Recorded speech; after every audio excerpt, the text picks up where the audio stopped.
मुख्यमंत्री पदाच्या शपथविधीचा एकूण कार्यक्रम होतो आहे। 5 तारखेला शपथविधी होते, त्यासाठी तयारी सुरू झाली आहे। पण अजूनही गृहमंत्री पद आणि अन्य मंत्री मला कळत नाही, भारतीय जनता पक्ष जगातला पहिला क्रमांकाचा पक्ष, नरेंद्र मोदींसारखा मजबूत नेता, अमित शहांसारखा मजबूत नेता, महाराष्ट्रात देवेंद्र फडणवीस वगैरे वगैरे वगैरे, एका गृहमंत्री पदावरून या महाराष्ट्र राज्याचं सरकार अधांतरी लटकून पडलेलं आहे।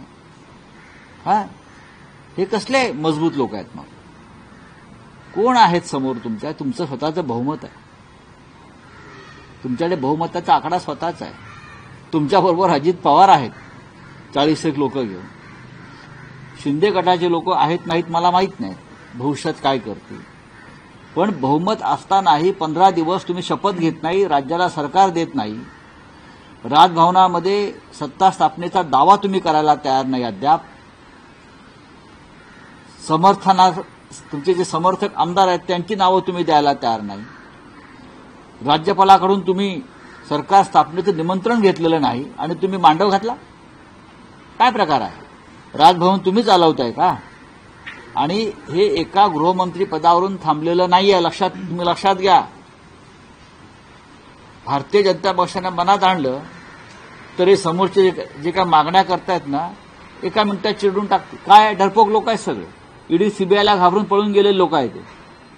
आणि जे निवडून आलेले आहेत ते का स्वबळावर निवडून आलेले नाहीयेत, ते कसे निवडून आले, कोणत्या माध्यमातून निवडून आले हे भाजपला माहिती आहे आणि त्यांनाही माहिती आहे। त्यांना जनमताचा पाठिंबा अजिबात नाहीये, लक्षात घ्या। परत मी तुम्हाला सांगतोय, पण एका गृहमंत्री पदावरून हे सरकार लटकलेलं नाही, यामागे काही वेगळी कारण आहेत का?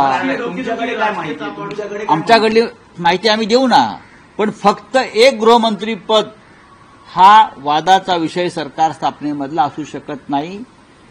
अनेक राज्यामध्ये भारतीय जनता पक्षानं सरकार बनवलेली आहेत, आपल्या मित्रांबरोबर बनवली आहेत, स्वतंत्रपणे बनवली आहेत, प्रस्थापित मुख्यमंत्र्यांना डावलून नवीन लोक आणलेले आहेत। त्याच्यामुळे शिंदे कोण हा प्रश्न लोकांपुढे पडलेला आहे ना, की वेगळा काही आहे का, की फडणवीसांच्या जागी वेगळं कोणी आणलं जाते का, त्यासाठी थांबलंय का? तर या सगळ्या गोष्टीचा उलगडा उद्यापर्यंत व्हायला पाहिजे, नाहीतर आम्ही जे पुस्तक आमचं बंद आहे ते उघडू। CEN न्यूज, देश प्रदेश की ताजा तरीन खबरों के लिए CEN न्यूज को सब्सक्राइब करें और रहें पल पल की खबर से हर पल बाखबर।